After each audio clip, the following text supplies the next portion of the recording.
No scientist has all the answers. But the one thing you shouldn't say is that because I don't know, therefore God did it. That's a What do you think way out. happens when you die? As Bertrand Russell said, I believe that when I die, I shall rot, and nothing of my ego shall remain. That's it. Yes? The end. Nothing. There's nothing else. How could it be otherwise? You have a brain, an evolved brain, which works by nerve impulses, and when that decays, what could possibly be left? And Richard Dawkins joins me now. Richard Dawkins, thank you very much indeed for agreeing to appear on Piers Morgan Uncensored. Pleasure. I assume you will be uncensored.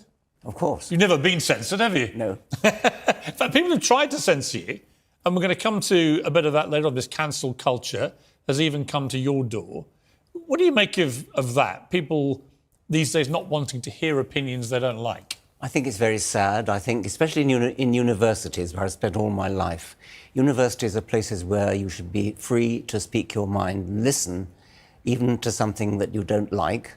And it's very tragic that universities seem to have bought into the idea that if you don't like what you think you're going to hear from somebody, you should shut them up and refuse to let them speak. Yeah, I mean, I find it completely baffling that at a place of education where the whole point is to test your own thought processes and to deliberately be exposed to other thoughts, we're now in a place where a lot of students feel they just don't want to hear it. They only want to hear stuff that validates their own opinion. They use this word safe. They want to feel safe. And university is the one place where you should not feel safe. Yes, certainly it not should be intellectually dangerous. safe. Yes, exactly. In terms of thinking. Yes. You know, I just think you want to be constantly challenged and provoked about what you believe and what you think. You want to be physically safe, but Yes. intellectually you should be. So here we are, watching universities, the supposed sanctuaries of free thought, become echo chambers. It's almost absurd at this point. Instead of being places where students should be grappling with different perspectives, universities have started to prioritize safe spaces, which, let's be honest, is really just another way to say, let's shield ourselves from uncomfortable truths. Look, I get it. No one likes to be challenged all the time. But that's the thing. Education is supposed to challenge you. It's supposed to stretch your thinking, to push you into uncomfortable territory. If you only want to hear things that affirm your beliefs, you're not learning. You're just comforting yourself with your own biases. This whole idea that universities should shield students from uncomfortable opinions is not just misguided, it's dangerous. Think about it. You're supposed to be preparing yourself for the real world. And in the real world, no one cares whether you feel comfortable or safe. The world doesn't stop to validate your opinions. It challenges them, and it forces you to adapt, grow, and evolve. Universities should be places where ideas clash, where you're forced to test your thinking and sharpen your arguments. This mindset of, I don't like that opinion, so let's cancel it, is the antithesis of what education is supposed to be. I think the whole cancel culture, woke kind of world we live in is a fascinatingly disturbing one, and you've got strong views on it. But I want to start, because you're known as one of the world's big thinkers, I want to start with some big theme stuff. And I guess there's no bigger theme than evolution itself. And I think I'd ask a question like this. What do we know now about where we've come from?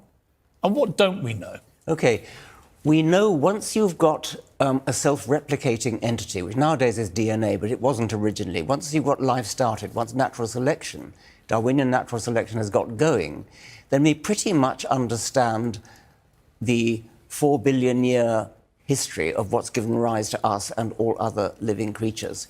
We don't know how it started, and that's still a mystery, and it may always be a mystery because it happened a very long time ago, and we may never know exactly what did happen. We know the kind of thing it had to be.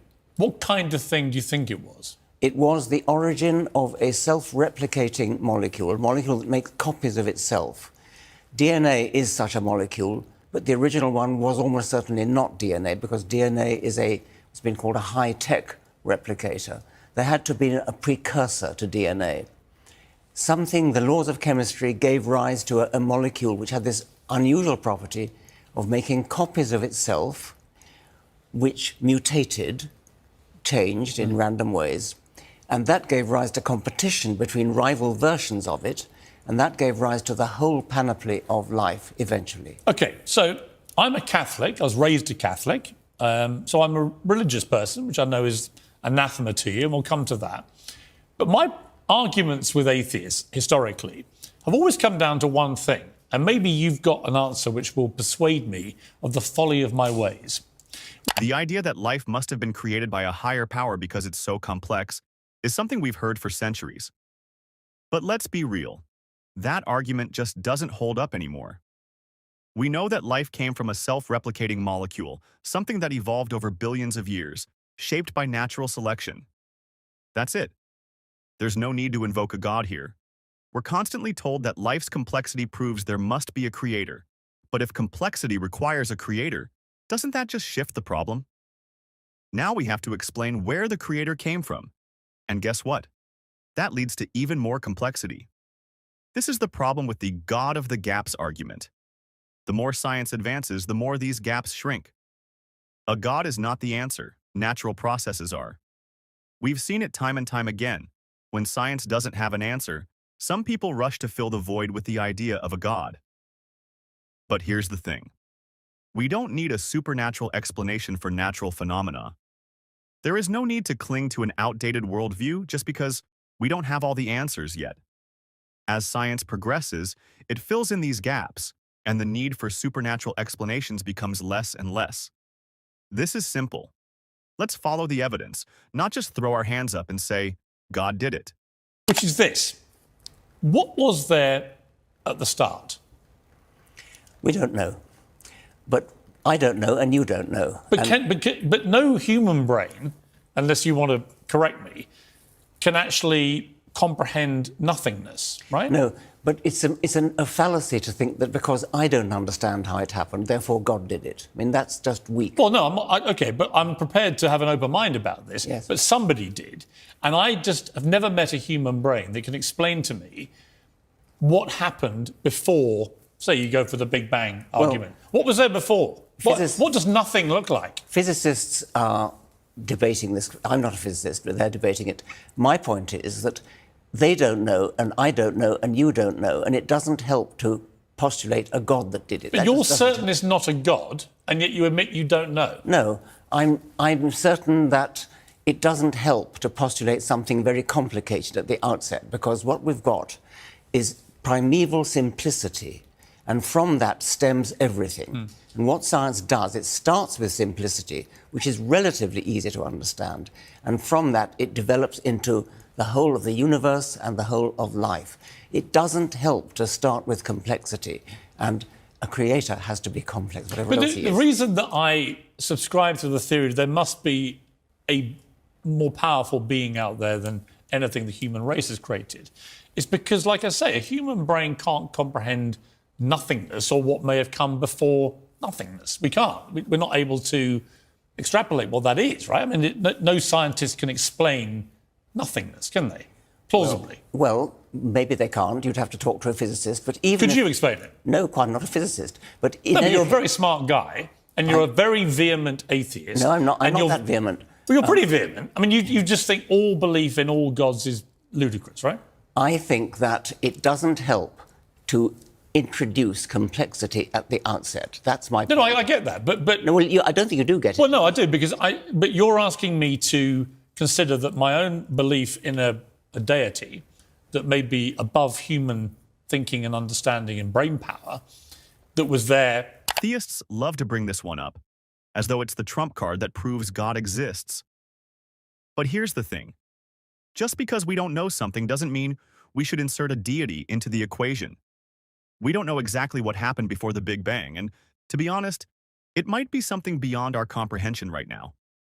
But that doesn't mean it must have been a supernatural being. The Big Bang Theory doesn't require God. It just means that, at some point, everything we see around us started from a singularity, and it's expanded ever since. The fact that we don't know what was there before doesn't force us to leap to the conclusion of God did it. This is a classic argument from ignorance fallacy. Just because we don't have an answer yet doesn't mean we should insert a God into the void. We're still figuring it out, and we should remain humble in acknowledging that, but that doesn't mean we make up answers based on our comfort zones. Universally, that my theory is scientifically flawed, whereas I would throw back at you, okay, but I need to be given an alternative. I need some scientist somewhere to explain to me, right, 4 billion years, all right, but then what was there before that? Well, scientists can't answer that, and what they say is things like it's like going north of the North Pole. I'm sure. I gather you recently introduced Stephen Hawking. He probably said that to you. Yeah, he did actually. Yeah. But the point is this: science can explain things starting with simplicity and working up to complexity. No, I get that, but where science can't explain something, i.e. in the case I just gave you, is it not possible that you're all wrong on the atheist side of the argument? We could be all wrong. But you might get a shocking surprise one day when you're no longer with us. You might. And you discover we were right all along. It's possible. Do you concede it's possible? It's highly unlikely. But you don't know, though, do you? No, of course I don't. Scientists take a pride in admitting what they don't know. And they don't know what happened before the Big Bang. They don't even admit that the word before means anything with respect to the Big Bang. Physicists will tell you. But it has to. I mean, Well, it doesn't, because that's a naive statement. Physicists will say that you do not have to say there was a time began at the Big Bang, is what some physicists will say. Yeah, but to which I immediately respond with my basic human brain. Well, OK, if time began, when did it begin? Well, quite. And what was there before? Quite. Which is a fairly obvious question. It is a very obvious question. It's too obvious, and physicists will tell you you're being naive. Yeah, but they don't know why I'm... And here's where things really start to get muddled. Theists argue that because we can't comprehend nothingness, there must be a God. It's almost like a fallback position when science doesn't have a clear answer. But this kind of thinking is really just intellectual laziness. The truth is, we don't have to understand everything to acknowledge that we don't have all the answers. It's not an excuse to jump to supernatural conclusions. Sure, the origins of the universe may be beyond our current understanding, but that doesn't justify saying God did it as the ultimate explanation. The universe is complex, and while we can't explain everything about its beginnings, that doesn't mean that a supernatural being is the most plausible answer. Think about it this way. Every time we've run into a mystery in the past, we didn't just hand it over to a god. We kept digging, exploring, and questioning. And guess what? Time and time again, natural explanations have emerged. So why not keep doing that instead of retreating to an ancient, simplistic idea of a god?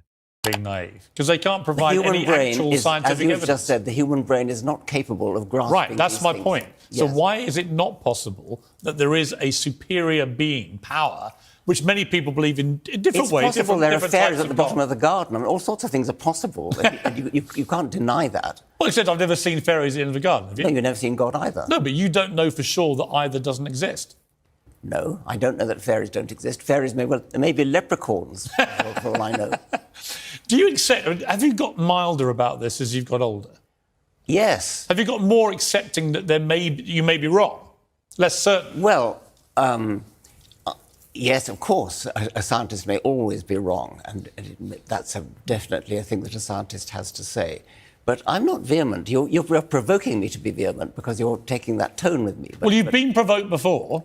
Yes. And you've been quite vehement in response. I'm actually not trying to provoke you. I'm genuinely curious. Yes. Because I don't have all the answers, but I'm always sceptical of people who think they do. I don't think you do. Absolutely not. But your admission that you don't have all the answers, to me, is quite interesting, because it lends the possibility you might be wrong. Well, it's not interesting. I mean, no scientist has all the answers. But the one thing you shouldn't say is that because I don't know, therefore God did it. That's a What do you think cowardly happens when you die? As Bertrand Russell said, I believe that when I die, I shall rot, and nothing of my ego shall remain. That's it. Yes. The end. Nothing. There's nothing else. How could it be otherwise? I mean, you have a brain, an evolved brain, which works by nerve impulses, and when that decays, what could possibly be left? So you don't believe in, for example, a spirit or a soul? None of that is... That's all conditional entirely on a link to an actual cerebral... Yes, if by spirit or soul you mean something that outlasts the brain, then I do not believe in it, no. Really? Well, this is something a bit more personal. Death. Many say death is not the end, that there's something greater waiting on the other side, but the reality is death is the end, and that's okay. In fact, it makes life even more meaningful. Remember this. If there's no afterlife, we don't get to live forever, so we better make the most of the time we do have. And that's what gives life its urgency and its beauty. We know this is all we have, so we live with purpose. But when you introduce the concept of an afterlife, you start to undermine this idea. You start to live in a way that doesn't truly appreciate the finite nature of life. The problem with religious beliefs in the afterlife is that it shifts your focus away from the here and now. If you're always looking to the next life, you may miss out on the full, rich experience of this one. Death is a part of life. It's sad, but it's also natural. And if you're constantly looking for a way out, some divine promise of another life, you might miss the chance to fully embrace the one you have. How could I? Well, people who've gone through weird sort of out-of-body, near-death experiences where they've been pronounced dead for a few minutes, they always talk about, almost all of them talk about this weird... There's a tunnel with light at the end. Yeah, so, I mean, it could be, couldn't it? Yes, well, read Susan Blackmore on that. Would you like to be pleasantly surprised, or would you be appalled if you were wrong? Well, I would be pleasantly surprised for a while. I don't think I'd like to live for all eternity, would you? I don't know, it depends what it's like. Well... If eternity was watching, cricket at Lord's all day and watching Arsenal win every weekend, yes, give me that. Really? Well, if eternity is blissful and a wonderful experience, as some people believe... I think there is something actually rather frightening about eternity. And I'd be quite glad to be spending it under a general anaesthetic. Do you fear, given the finality of what you think death to be, do you fear it as you get older? I fear the process of dying, but when you're dead, you don't know anything. It's just like before you were born. I think it was Mark Twain said, I was dead for billions of years before I was born and never suffered the smallest inconvenience. But when you have loved ones who've died, for example...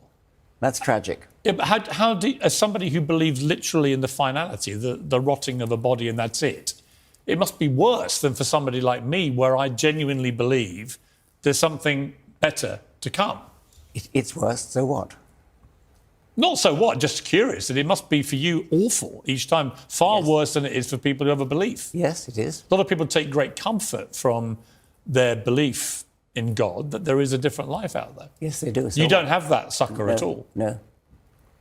So is it incredibly painful? More for you, perhaps, than somebody No, I don't think so. who is a believer? Let me put it to you this way. If you really did believe it, wouldn't you say to the person on the deathbed, looking forward to seeing you in purgatory? A lot of people say, looking forward to seeing you in another life, yeah. Yes. A lot of people say that. You don't really believe it, though. Actually, I sort of do. Yeah, I do, actually. Because I find it, when I think about it in big picture, which is your great thing, I think, how likely is it that we just got put on this planet, Earth, as human beings, as a one-off kind of entity that existed here, and then you die and that's it? And it only lasted 4 billion years, and before that was absolutely nothing. Evolution is not random and purposeless. It's a process driven by natural selection. And the beauty of it is that it doesn't need any supernatural force to explain it. We've been told time and time again that life is too complex to have happened by chance. But that's a misunderstanding of how evolution works. It's not a random process in the way people think. It's a process shaped by environmental pressures, competition, and adaptation. It's a process that works over billions of years, and it doesn't need a creator to make it happen. What's amazing is that we don't need a god to appreciate the elegance of life's design. Evolution is the reason we're here. And it's a natural process that explains our existence in a way that doesn't require supernatural intervention. This is about embracing a world where reason, evidence, and critical thinking guide us toward understanding. It's a worldview that recognizes the beauty and complexity of life without resorting to supernatural explanations. Let me know your thoughts in the comments. I want you to ask yourself, whereabouts in religion do you get it? Which religion do you get it from? They're all different. If you get it from the Judeo-Christian Islamic tradition, then I beg you, don't get it from your holy book, because it's, to repeat that opening line of chapter 2 of my book, the morality you will get from your holy book is hideous. Don't get it from your holy book. Don't get it from sucking up to your God. Don't get it from saying, oh, I'm terrified of going to hell, so I'd better be good. That's a very ignoble reason to be good. Instead, be good for good reasons. Be good for the reason that you've decided together with other people the society we want to live in, a decent, humane society, not one based on absolutism, not one based on holy books, and not one based on sucking up to looking over your shoulder to the divine spy camera in the sky. Oh, Salman Rushdie got what he asked for. He deserved what he politicians. got. And politicians. The threats that were made not only against him but against his publisher. There was a terrible story told by the publisher Penguin Books, whose daughter was threatened at her school, and parents were complaining about this girl being at the school because they said, what if the Muslims attack the school and they get the wrong girl? So the publisher of Penguin said, the wrong girl? Who is the right girl in that case? Richard, this is where you and I take a stand side by side. Yeah, absolutely. We really do. Yeah. I am not going to allow my religious beliefs to say that there should not be freedom to challenge those beliefs or any beliefs, because without a free society, truth will never emerge from conversation. Yeah. In which case, may I suggest that it's not right to take offence and accuse someone of being anti-Semitic when all they've actually done is challenge your belief. I mentioning that someone is don't anti-Semitic think is a Richard very is remotely accusation. anti-Semitic. He's a really, really nice guy. Please understand that.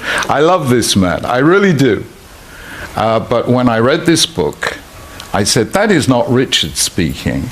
That's 1,700 years of what is technically known as the Adversos Judaeos literature. It was me speaking. And I confess I was totally ignorant of the 1,700 years of which you speak, and I'm sorry about that.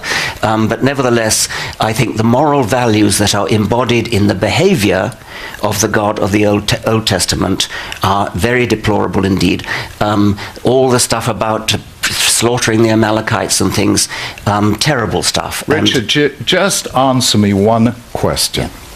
How many Jewish commentaries to the Bible did you read before writing that paragraph? I fully accept that enlightened Jewish commentators would repudiate these horrific stories. I wasn't talking about them. I'm talking about the God of the Old Testament as he actually appears in the text of the Old Testament. You regard anyone who reads the Bible literally as a fundamentalist, so please don't read the Bible as a fundamentalist. 40% of the American people read it as fundamentalists. I agree, and I'm as terrified of that as you are. Right? I'm going to take a question. There's a student near the back there. Yeah. Hi, I've got a question for Professor Dawkins. I was just wondering if you see any sort of positive social contribution for religion whatsoever, and whether in like an ideal world for you would have religion exist whatsoever. I see enormous social value in the contributions of individual religious people. I do not see social value in religion itself. And I've said before that I take on board the Chief Rabbi's very interesting point that such social value as there may be comes from the sense of community that religion may build up, as opposed to the actual religious beliefs, which I do not think have any social value at all. Could I just add to that? Because, you know, courtesy of the BBC, we saw a most stunning example of this a couple of weeks ago. That is a German Jewish refugee who came to this country in 1939, called Dr. Ludwig Gutmann, who was asked by this country in 1943 to open the first medical facility for paraplegics in Stoke Mandeville Hospital, and who came and saw how paraplegics were being treated. They could never lead a normal life. They were kept sedated and left to die. 80% of them. Life expectancy in those days, 3 months after being admitted. And here was a guy who, through centuries of ingrained Jewish belief, who knows perfectly well that every human being is in the image of God, and therefore freedom, dignity, and hope are built into the human situation, did by extraordinary obstinacy against lots of medical objections, got them to sit up, to sit in wheelchairs, to play games, and created the Paralympics. And now, I don't think it was accidental that Ludwig Guttmann was a Jew from an Orthodox Jewish family. And I don't think it is accidental that faith carried him through the objection of all the nurses and the doctors who said, leave them to die. So I think faith does make a difference in where we see human dignity, where nature doesn't see human dignity at all. When people claim faith gives life meaning or moral value, it sounds comforting, but it isn't true that morality or compassion come from religion. Take the example Rabbi Sachs mentioned. Dr. Ludwig Guttmann, the founder of the Paralympics. His compassion didn't require divine revelation. It came from human empathy and scientific understanding. What actually saved lives was medicine, rehabilitation, and social reform, not the book of Genesis. Science has shown again and again that moral behavior exists without belief in God. Evolutionary biology explains empathy as a survival advantage. Social animals, including humans, thrive when they cooperate. Neuroscience links moral decision-making to the prefrontal cortex, not to divine command. Studies by the Pew Research Center and Oxford University show that secular societies like Sweden and Denmark rank among the highest in compassion, equality, and well-being, all without high levels of religious belief. Look at all the maintenance crews and all of the various, hubs that they're in where you have to take care of these robo-taxis. And just imagine we have 1 billion robots. It's going to be the largest repair industry on the planet. So that's Jensen Huang, CEO and founder of NVIDIA, speaking on the No Priors podcast. And what stood out to me in this interview, and the reason I'm covering it for you guys, is the fact that he pushes back on almost every major AI narrative going around right now. The idea that AI kills jobs, that we're in some massive AI bubble, and that one all-knowing God AI is just around the corner. Instead, he lays out a very different picture of what's actually happening right now, and which industries are going to feel it first. Let's get into it. Alright, so let's start with the question everyone keeps asking. Are we in an AI bubble? Here's how Jensen Huang thinks about it. If generative AI, if chatbots, let's just go, OpenAI and Anthropic and Gemini, if none of that existed today, NVIDIA would be a multi-$100 billion company. And the reason for that is because, as you know, the foundation of computing is shifting to accelerated computing. That's the first thing to realize is to take a step back and ask yourself, what is actually happening? Now the next layer up. The question about AI now becomes, what is AI? Now we ask the AI bubble question, and we always go back to OpenAI's revenues. 100%, don't we? You ask somebody, hey, is there an AI bubble? Everybody goes directly to OpenAI's revenues. First of all, if OpenAI currently has twice the capacity, their revenues would double. You guys know that. If they have 10 times the capacity, I really believe their revenues would 10 times. And so they need capacity. This is no different than NVIDIA needs wafers from TSMC. Just because, NVIDIA exists and we're doing great doesn't mean we don't need capacity. We need capacity. We need capacity of DRAM. And so in our world, it's sensible to everybody. We need capacity. Well, in their world, they need factories. And if they don't have factory capacity, how do they generate tokens?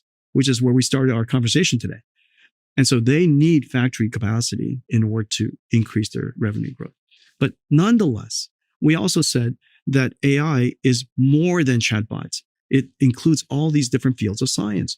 NVIDIA's AV business is coming up on $10 billion. Nobody ever talks about that. And because you have to train world models, you have to train these AI AVs, and it's happening, robo-taxis happening all over the world. Our AI work with digital biology, our AI work in financial services, the whole industry of quants, quantitative trading is moving towards, yeah, exactly. There used to be classical machine learning, a whole bunch of human featured, they call quants, right? These specialized mathematicians were trying to figure out what the predictive features are. Now we use AI to figure it out. And so in order to have, instead of having quants, you need a lot of supercomputers. Financial services is one of our fastest growing segments. Billions of dollars in quants, in financial services, billions of dollars in AV, billions of dollars in robotics coming up, billions of dollars in digital biology. So his point is pretty simple. This isn't a hype bubble. It's a capacity problem. Demand isn't collapsing. It's actually outrunning the infrastructure. And as you're about to see, he approaches the job loss question with this same kind of framing. Not what jobs get replaced, but what industries expand. Take a look. If NVIDIA was more productive, it doesn't result in layoffs. It results in us doing more things. I met your new hire class today. You seem to be hiring every week anyway. Yeah. And that's exactly right. Yeah. Right. The more productive we are, the more ideas we can explore, the more growth as a result, the more profitable we become, which allows us to pursue more ideas. And so I think you're absolutely right that if the job, if your life, if the world, the problems is literally already specified, and there's no other problem to solve, then productivity would actually reduce the economy, but it's clearly going to increase the economy. I think that the next part that I would consider is, people say, gosh, all of these robots that we're talking about, it's going to take away jobs. As we know very clearly, we don't have enough factory workers. Our economy is actually limited by the number of factory workers we have. Most people are having a very hard time retaining their workers. We also know that the number of truck drivers in the world is severely short. And the reason for that is people don't want those jobs where you have to travel across the country and live in different parts of the world, different parts of the country, every single night. And so people want to stay in their town, stay with their families.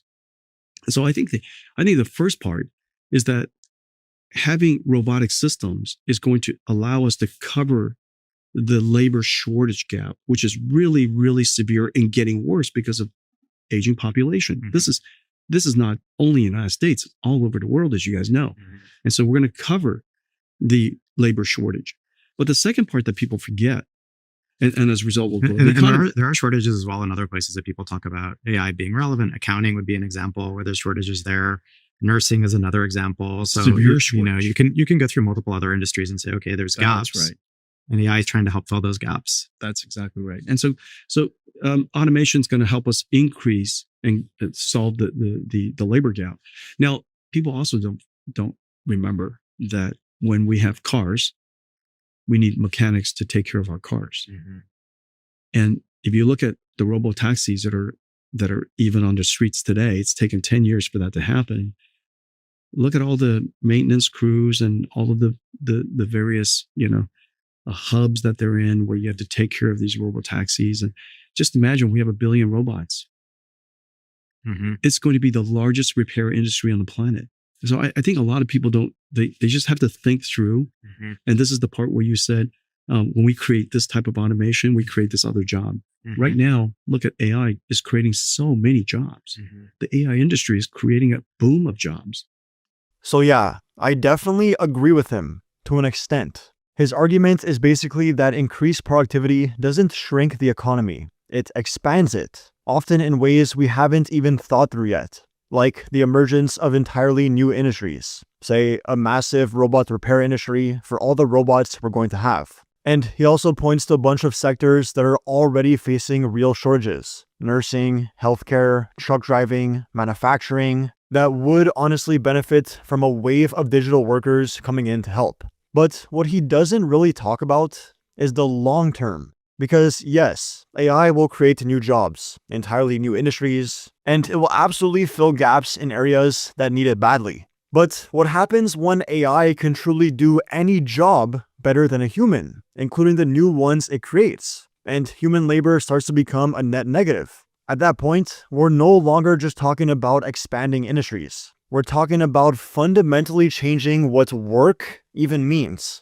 And by extension, our entire way of living and what it means to be human in this day and age. Now, we'll save the existential talk for another video, because one of the big things Jensen keeps emphasizing in this interview is that a lot of the AI narratives floating around right now, on both sides, are just way too extreme. Check this out. I think the counter narrative here that is worth addressing is that essentially, like, there should be a monolithic vertical player and monolithic asset in the like one model that does it all, and that we can't give away that crown jewel to other countries or non-American companies. And your argument is like, we actually need this huge diversity of AI applications, and the American advantage is actually, or any sovereign advantage is in the whole stack, right? The capability to deliver any piece of it. I guess someday we will have God AI. But when is that day? But that someday is probably on biblical scales. I think galactic scales. I think it's not helpful to go from where we are today to God AI. And I don't think any company practically believes they're anywhere near God AI. And nor do I see any researchers having any reasonable ability to create God AI. The ability to understand human language and genome language and molecular language and protein language and amino acid language and physics language, all supremely well. That God AI just doesn't exist. And yet we have a lot of industries that need AI. AI is, if you will, at the simplistic level, it's just the next computer industry. And give me an example of a company, an industry, a nation who doesn't need computers. And we all don't have to wait around for God AI for us to advance, right? So God AI is not showing up next week. I'm fairly certain of that. Okay, that's God AI is not going to show up next year, but the whole world needs to move forward next week, next year, next decade. I think that the idea of a monolithic, gigantic company, country, nation state that has God AI is just, it's unhelpful. It's unhelpful. It's too extreme. Then, in fact, if you want to take it to that level, then we ought to just all stop everything. What's the point of having even governments? I mean, why are they doing policies? God AI is going to be smart enough to avert, work around any policy. And so what's the point? And so I think that we ought to bring things back to the ground level and start thinking about things practically and use common sense. So the takeaway there is pretty simple. We don't need to wait around for some mythical God AI to show up before things start changing in very real ways. And as Jensen puts it, thinking about AI like that is actually kind of unhelpful. It pushes the conversation to an extreme that just isn't grounded in where the technology actually is. Now, obviously, that's his take. You can agree or disagree. But I actually think it's far more likely we see a bunch of domain-specific superintelligences emerge first, rather than one single system that can do everything. It's just more practical. And that's exactly why in this next clip, he points to very specific fields that he thinks are about to have their own ChatGPT moment, starting with digital biology. Do you have any thoughts or predictions in terms of what the next breakthrough industries will be, or new applications or areas that you're most excited about coming in 26 in particular? Like, are there one or two things that you think will? Because of three things.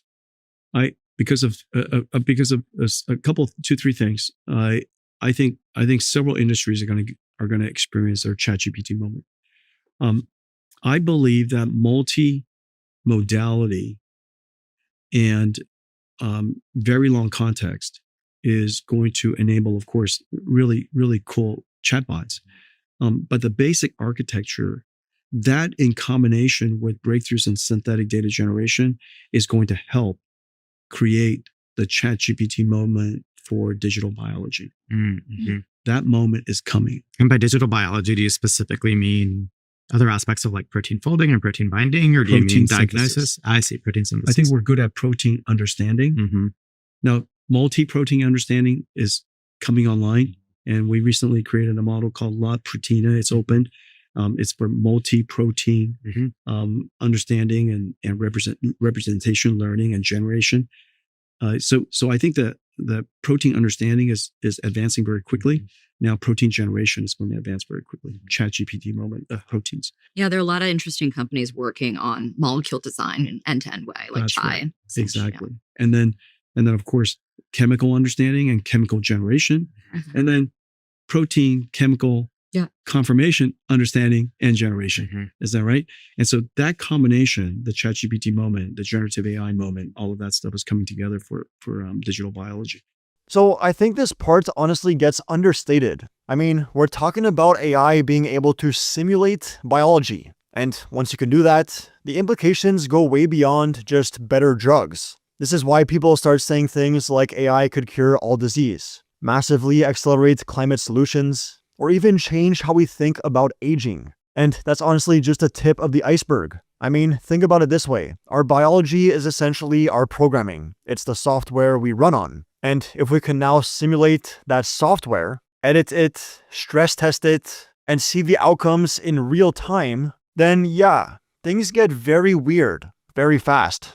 And what's wild is that this isn't staying in the lab. Jensen says the same shift that's happening in biology is starting to happen in the physical world too. Once you add reasoning, memory, and long horizon planning, AI stops being just software and starts becoming something that can act. And that's where cars and robots come in. The second area that I'm excited about, of course, reasoning made huge breakthroughs in language, but because of reasoning, cars are going to be able to perform better. So instead of just perception cars and planning cars, they're going to be reasoning cars. So these cars are going to be thinking all the time. And when they come up to a circumstance they've never encountered before, they can break it down into circumstances they have encountered before and construct a reasoning system for how to navigate through it. And so the out of domain, out of distribution part of AI is going to very much be addressed by reasoning systems.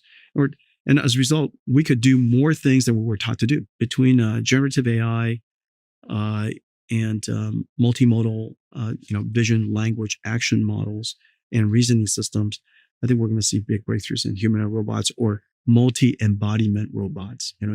So yeah, we already know NVIDIA is heavily invested in what they call the era of physical AI. And the emergence of reasoning systems is what Jensen thinks will take us to the next step. As you guys know, I'm also super bullish on humanoid robots and autonomous vehicles. And I personally think we will see the physical AI ChatGPT moment before the digital biology one, whatever that ends up being. So at the end of the day, whether you agree with Jensen or not, the big takeaway from this interview is pretty clear. AI isn't just one thing. It's not just a model or a chatbot. And it's definitely not some mythical god AI that shows up overnight. It's more like a stack, a set of capabilities. And it's already reshaping biology, work, and the physical world right now. Probably a lot more than you think, but maybe not as much as the people on X seem to think. Anyways, if you want more breakdowns like this, grounded, not just pure hype or pure doom, make sure to hit that subscribe button. Also, let me know in the comments what you're most excited about. Robots, digital biology, or something else entirely. And as always, I'll be catching you guys in the next one. Bible tells you how to go to heaven, not how the heavens go. Which is, why does religion have such a persistent hold on human thought despite all that we know of science? Yeah, I think there are several ways one can address that question.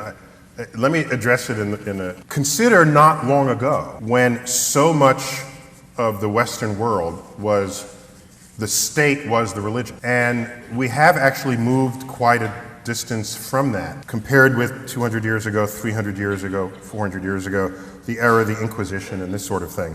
And so to say that it has such a grip, it has a fraction of the grip that it once did on the operations of human conduct and of society. So the real question is, if implicit in that is, given what we know of science, why would religion still have any grip at all? Why does it still have a big grip? Because it's not a big grip when you look in the developed world. So, in fact, most of Europe are just, they're whole countries where religion has essentially disappeared entirely. And the countries are not full of violence and, it's just the assumption that you have to be religious to be moral is a false one. It's empirically false because you just look around in places where that's the case. So,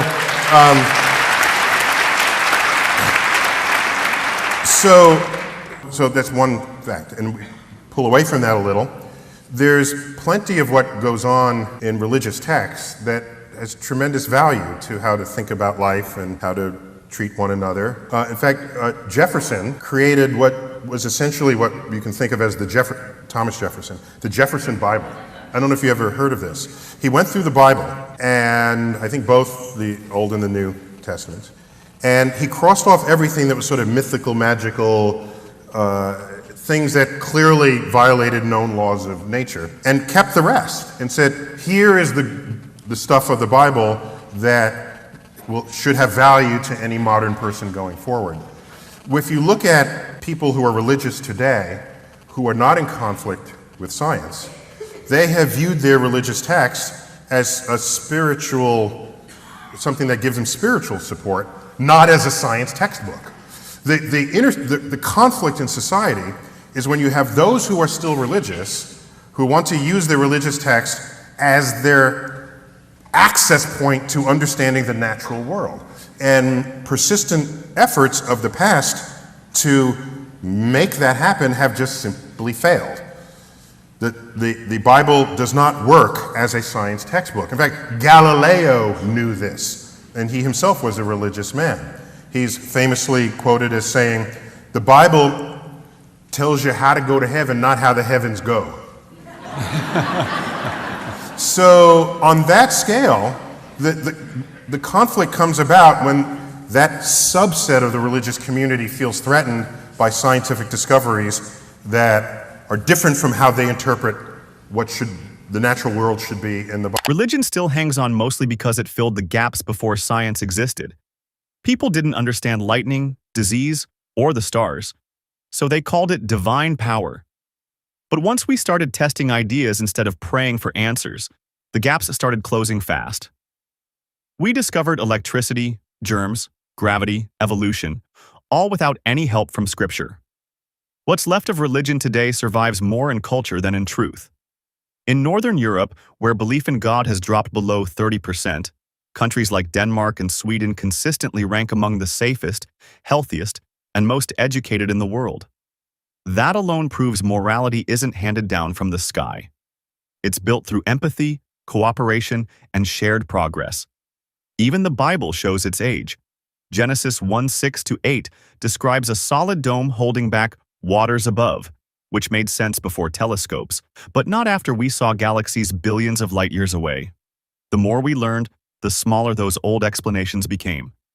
Science didn't kill faith. It just replaced superstition with understanding. I think it's that point where you get to the concept of the God of the gaps. You go, we do not understand this, science takes us so far, but we don't understand anything beyond that. Therefore, that's God. The stuff that we don't get, that's God.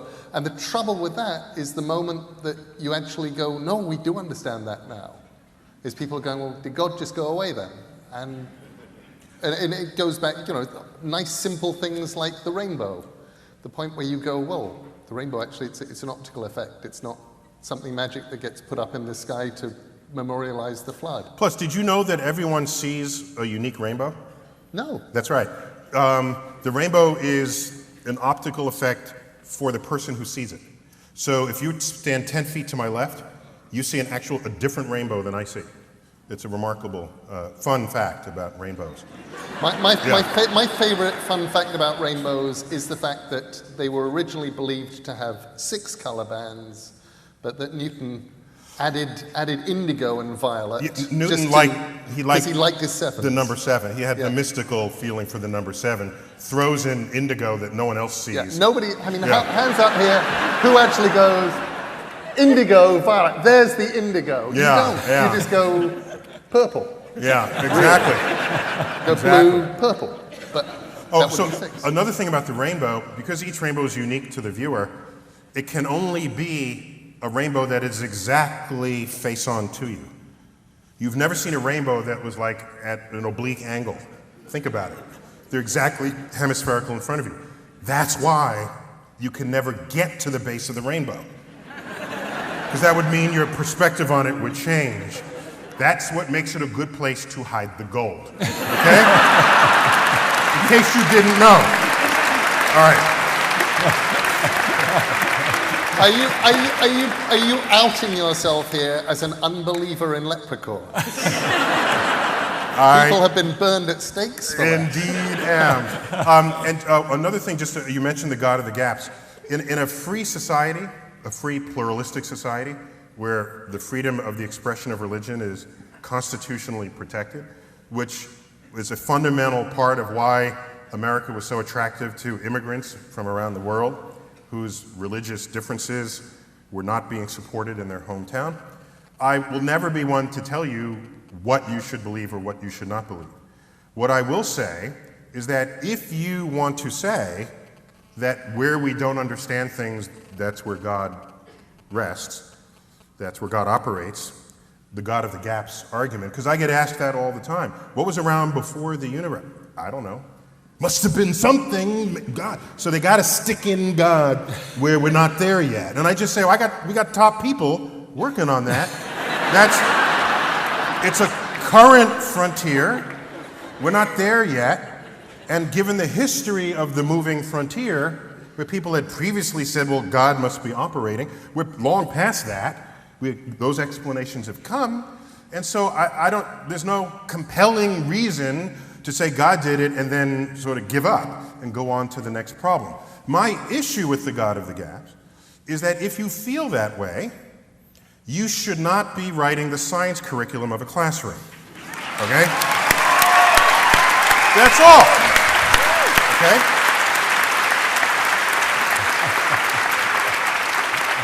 Because if you do, you are undermining the very process of what science is all about. Because the God of the gaps principle is it's a philosophy of ignorance, whereas science is a philosophy of discovery. And that's an important distinction between the two. And if you remove that foundation for what builds science, you are undermining the capacity of your culture, of your nation, to compete technologically in the 21st century. So it is not without consequence to have conduct of that way. The God of the gaps idea is one of the oldest habits of human thinking. When we don't know something, we fill it with a divine placeholder. But history shows that every time science closes one of those gaps, God gets pushed a little further out. We used to think lightning was Zeus, rainbows were promises from God, and disease was punishment for sin. Now we know lightning is electricity, rainbows are light refraction through water droplets, and sickness comes from bacteria and viruses. Each explanation replaced faith with understanding. And that's the key difference Neil's pointing out. Religion stops at "we don't know," while science says, "let's find out." The Bible itself reflects that ancient ignorance. Genesis 9:13 says God set a bow in the clouds as a sign after the flood, but that was written by people who didn't know about optics, sunlight angles, or atmospheric scattering. The God of the gaps doesn't explain the world. It explains why people stopped looking for answers. Real progress comes from curiosity, not surrendering to mystery. That's what drives discovery, and it's why we've advanced more in the last 200 years of science than in thousands of years of prayer. We don't want people to live without wonder or mystery, and in fact we thoroughly recommend. Take a look through the Hubble telescope. See if you can get over what you see, the unbelievable beauty and symmetry and majesty of what you'll see. And you want to exchange this for the burning bush? I don't think you will once you've done it. Read a page of Stephen Hawking on the event horizon, for example, and see if that isn't awe-inspiring enough for anybody. And you're seeing there the future of a potentially much more noble and ennobled and enlightened and emancipated humanity, where none of these discoveries and none of this awe and majesty requires that you kill anyone in the name of some man-made idol or god or superstition. For heaven's sake, let's get this. He also said, if we had no religion, how would we do without King's College Chapel, the Sistine Chapel, etc.? Well, you know, artists have to make a living, and in the time when the Sistine Chapel was built and its ceiling was painted, you know who had the money. Artists such as Michelangelo had to go where the patronage was. Just let me just, as it were, fill in some of those latent blanks. In Belfast, the capital city of one of the provinces of this, our United Kingdom, as everybody here knows, everything, culturally, educationally, economically, politically, socially, has been very gravely retarded for at least a quarter of a century. At least half a century and maybe more since partition, and before that, because partition is both the outcome and the cause of sectarian warfare in this town, by the simple fact that there are people there who are willing to kill not just one another, but one another's children on the basis of what kind of Christian they are. Horrible things are done, not just in pubs and clubs, but on the streets, on housing estates, on university campuses in that city still, despite the relatively good news we've had today, where the situation remains dominated by barbaric sectarian party leaders, on this and no other basis. Both churches demand that their children are sent to separate schools. They each agree with the other that above all things, their own children must be protected from the faith of another faith. I don't think I need to elaborate very much more on how horrendous the consequences of that have been and how they are enshrined, by the way, in our own constitution, which mandates that our own head of the church is also the head of the state and of the armed forces, with all the ludicrous Windsor consequences that you get if you found a national church on the family values of Henry VIII. These conditions, which are farcical in England, Wales, and Scotland, are tragic and ugly, only a few minutes flying time from where we sit.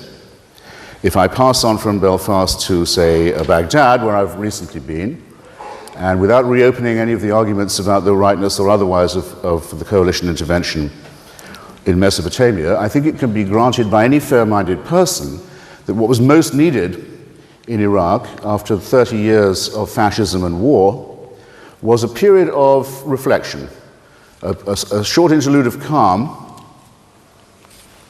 during which Iraqis could look about themselves and decide perhaps for whom they'd like to vote, perhaps what kind of country they'd like to live in, what kind of federal system they might wish to evolve, and to do so unmolested by violence or terror.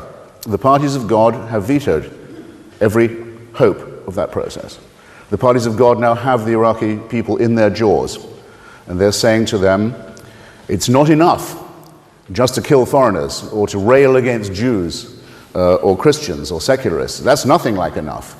It's only in Iraq, not only, mainly, chiefly in Iraq, that it's considered perfectly all right, in fact, a religious duty to blow up the mosques, to destroy the religious schools of other Muslims, of the Muslims of another school, not unlike the pattern of Belfast. It's not enough to have faith, you must have the right version of your own faith, or risk death, mutilation, and humiliation, and the destruction, the immiseration, the torture of Iraqi society is something that all of us can read about every day.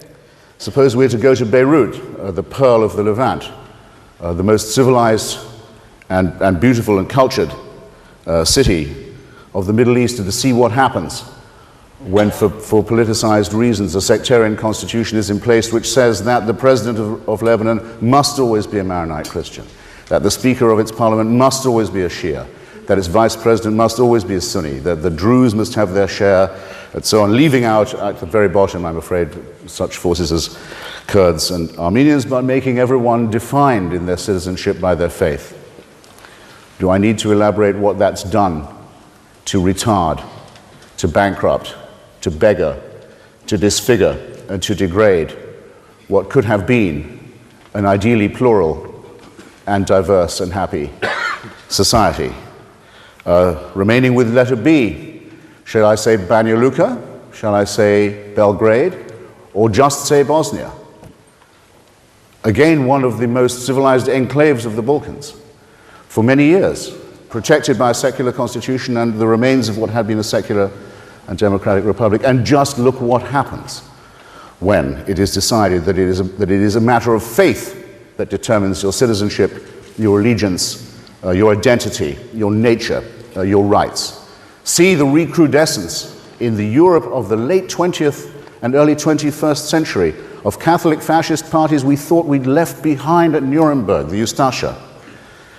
The recrudescence of forces like the Chetniks, the Serbian Orthodox fascists who took exactly the same view except the other way around.